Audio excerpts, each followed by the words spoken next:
सुनो, एक सेकेंड, क्या आप भी एवरीवन के साथ आर और समवन के साथ हैव बोलते हो? तो रुको, ये दोनों ही गलत हैं और आज हम यही फिक्स करेंगे। लेकिन उससे पहले एक कहानी, आयशा की कहानी। आयशा एक बहुत ही ब्राइट स्टूडेंट थी और डिफेंस के एग्जाम की तैयारी भी कर रही थी। दिन रात बस पढ़ती थी। एक दिन क्या हुआ, उसके स्कूल में मॉक इंटरव्यू था। टीचर ने उससे पूछा, Ayesha describe your classroom.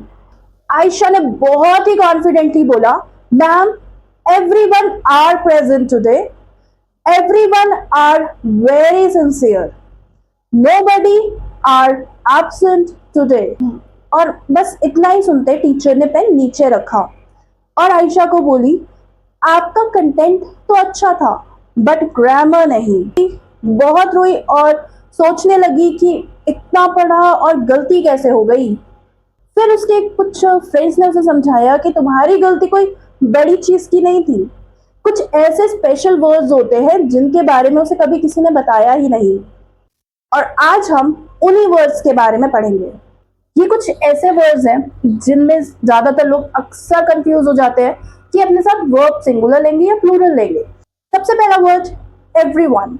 Everyone की जब हम बात करते हैं तो हमारे दिमाग में आता है कि सबकी बात की जा रही है तो वो ऑब्वियसली प्लूरल होगा, बट नहीं, ये सिंगुलर है। एवरीवन, एवरीवन आर हैप्पी कभी नहीं होगा, ये सेंटेंस गलत है। एवरीवन इज हैप्पी ये सही सेंटेंस है क्योंकि एवरीवन सिंगुलर माना जाता है। छोटी सी एक ट्रिक याद रखना, एवरी के साथ जब वन मिल जाता है तो वर्ब इसकी सिंगुलर होती है। Everyone singular verb. अब इसी तरह से समवन और एनीवन है, ये दोनों भी सिंगुलर ही है, अपने साथ ही सिंगुलर वर्ब लेते हैं। Someone have taken my pen, तो यहाँ पर समवन के साथ हैव नहीं आएगा, यहाँ पर हैज आएगा। Is anyone here, they are late, तो इज एनीवन हेयर सही है बट दे आर लेट नहीं होगा, यहाँ पर हमारे सिंगुलर प्रोनाउंस आएंगे जो कि है ही और शी। तो यहाँ आएगा इज एनीवन हेयर, ही और शी इज लेट।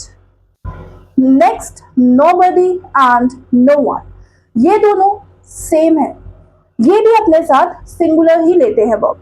जैसे nobody are coming to the party गलत होगा, करेक्ट है nobody is coming to the party. No one were present in class, यहाँ पर भी वर नहीं आएगा, वर्स आएगा, ये भी सिंगुलर काउंट होते हैं।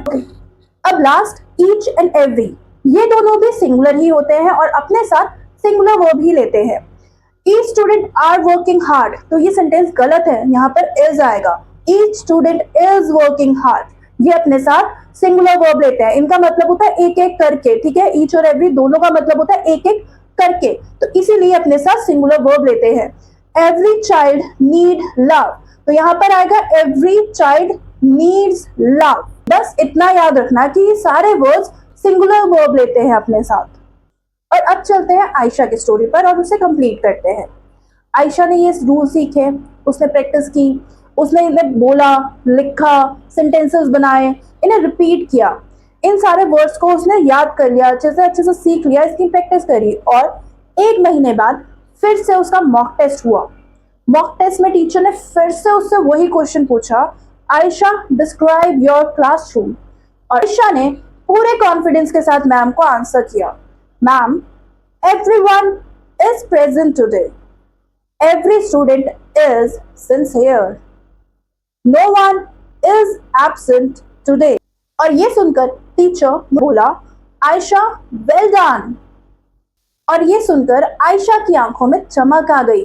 वो स्माइल और वो कॉन्फिडेंस जो उस टाइम आयशा के चेहरे पर आया वो आपके भी चेहरे पर आएगा। बस सीखते रहो।